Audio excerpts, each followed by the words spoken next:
Assalamualaikum warahmatullahi wabarakatuh. Selamat pagi semuanya. Kali ini kita akan melakukan sesi tanya jawab ya, podcast berkaitan dengan perawatan dan peternakan domba. Monggo langsung saja diperkenalkan sama panjenengan. Selamat pagi ya. Assalamualaikum warahmatullahi wabarakatuh. Salam kenal, saya Mas Yulianto.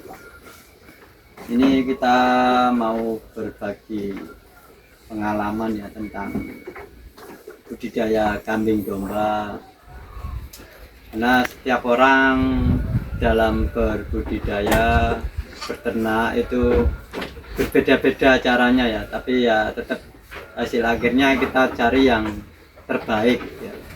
Karena ini mengenai hewan punya nyawa, jadi harus benar-benar menguasai betul ilmunya, dasar-dasarnya untuk kita pahami, pelajari dengan betul, karena investasi yang bernyawa itu resikonya besar jika kita salah perawatannya ya. Ya. Yang pertama ini untuk perawatannya domba ini seperti apa, Pak? Bisa dijelaskan? Nah, ini pertama ya, untuk perawatan kita mandikan per 3 bulan minimal ya. Terus kita beri obat-obatan nih, contoh untuk yang domba kita untuk pengobatannya kita rutin, kita suntik antibiotik sama vitamin D ya. Untuk ketahanan tubuhnya kita jaga. Nah, kalau yang jantan ini rutin per 3 bulan kita tambah ini obat cacingnya ya. Kalau yang betina kita kan sistemnya breeding ini ya. Kita lebih banyak betina karena kita breeding. Kita setelah lahiran, setelah domba ini melahirkan, ini baru kita kasih obat cacing ya. Kalau masih dia dalam keadaan hamil, kita jangan diberi obat cacing. Berarti perawatannya ini beda, Pak ya, antara yang betina sama yang jantan, Pak ya? Ya, untuk perawatannya bedanya hanya di perawatan obat cacingnya ya.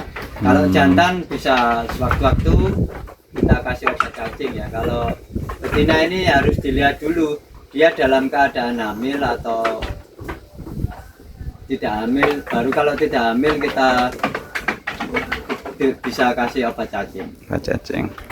Oke, untuk pakannya sendiri di farmnya Bapak ini pakai pakan apa, Pak?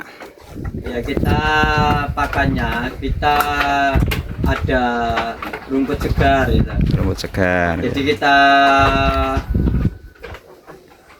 gonta-ganti pakannya. Dalam artian kita pakan utamanya ini silase ya. Silase dari tepung jagung, rumput biovitas, red napir, indigo vera, odot. Jadi kita tambah untuk penguatnya kita pakai konsentrat ya. Konsentrat.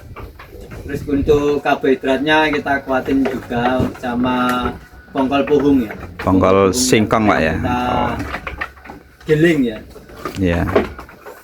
Berarti pakannya ini buat sendiri, Pak ya? Nah, untuk pakan kita produksi sendiri. Produksi ya. sendiri. Ini konsentrat kita masih beli karena belum begitu banyak, jadi kita masih beli. Iya. Berarti di sini pakannya harus punya bank pakan sendiri, Pak ya? Nah, ya, dalam beternak itu harus banyak bank pakan ya untuk menekan biaya operasional. Karena pengeluaran terbesar ini kalau kambing ya semua ternak ya itu pakan. Pakan harus punya bank pakan sendiri, Pak ya. Nah, terus ini untuk pakannya kenapa kita pakai silase? Kita lebih sering ke kering ya. Kalau pakan kering ini untuk meminimalisir dalam penyakit kayak kembung, Ya. diare ya. Jadi semakin rendah kadar air itu potensi untuk kembung itu kecil ya. Ya. Terus di sini kan sudah bisa produksi sendiri Pak ya, pakannya. Iya. Apakah ready juga untuk misalkan nih ada yang peternak lain yang belum sempat ngarit Pak? Apakah di sini ready dijual gitu Pak ya?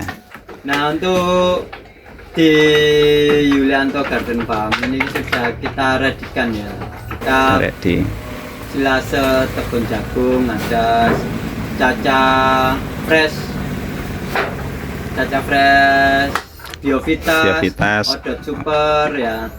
Kita juga jualan online. Jadi Belinya di mana Pak itu Pak? nanti kita ada di toko Shopee ya, di WA saya juga, WA pribadi juga ada Bisa, adres Pak, ya? kita ya. Nanti mudah atau datang langsung ke kebun kita ya, Ya. di Tulangan Sidoarjo. Bisa datang langsung, bisa pesan online juga Pak ya? Karena lebih murah ini ya, di Offline-nya. offline. Karena Iya. kalau online kan kena biaya admin. Kena pajak juga Pak ya. Oke, selanjutnya adakah tips-tips untuk pemula yang misalkan pengen nih ternak, gimana tuh Pak tipsnya untuk pemula Pak? Nah, untuk saran dari saya, tipsnya ya, Ya. pelajari dulu ilmunya, jangan terbawa nafsu ya. Ya. Karena semua harus bisa mengendalikan hawa nafsu nih. Contohnya kalau pemula belum paham ilmunya, langsung digas banyak ya, ternaknya banyak, berjalannya dalam tengah jalan belum paham, akhirnya banyak tingkat kematian, terus Ya. apa yang menjadikan pemula banyak yang gagal itu karena belum paham ilmunya, Belum paham ilmunya. budidaya tentang beternak ya toh. Dengan ambisi yang luar biasa, Ya.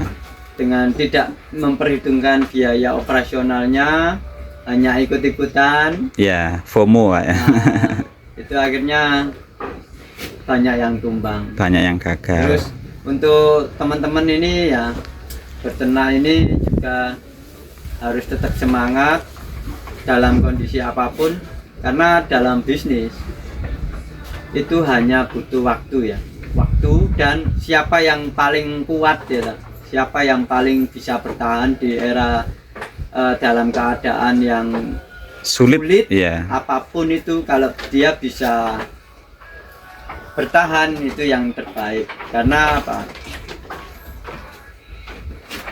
Dalam dunia bisnis, pembisnis itu diwajibkan untuk fight ya, fighter, harus Tahan banting Pak ya. banting ya. Oke.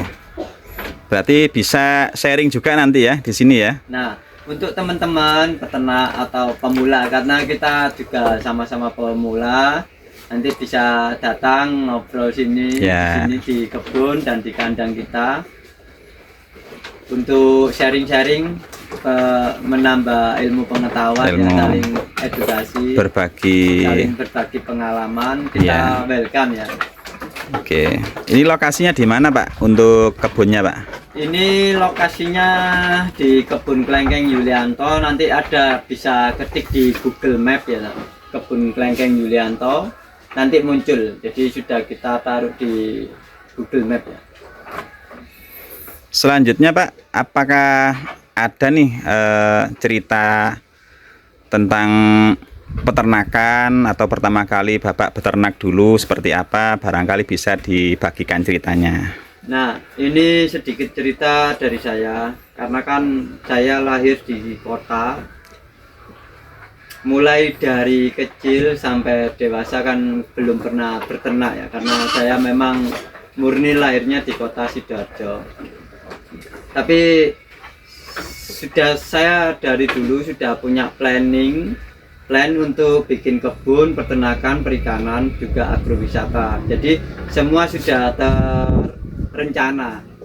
Jadi tinggal saya pelajari dengan seksama, kita belajar dengan tekun dan sungguh-sungguh, karena usaha tidak akan mengkhianati hasil ya. Betul, Pak.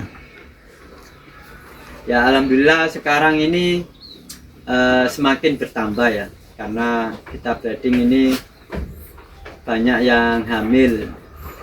Punya Dari kita sudah bisa menghasilkan anakan yang dari hasil kita breeding sendiri. Karena kita, kenapa saya pakai Dorper full blood, karena untuk perbaikan genetik ya. Genetiknya Kita ambil bagus. anakannya.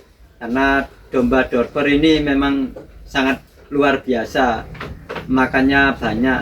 Memang domba Dorper ini untuk pedaging, pertumbuhannya cepat, Pak. Ya. pertumbuhannya sangat cepat. Ya. Memang yang kalau untuk peternak pemula, pejantannya itu minimal harus F1 Dorper ya, F1. biar bagus. Jadi kalau F1 Dorper pejantannya nanti ketemunya cross Dorper ya, jadi itu sudah bagus lah. Ya, pesan dan ya pesannya pada ini penonton, Pak. Apa, Pak? Selamat menonton ya, semoga jadi ilmu yang bermanfaat. Amin.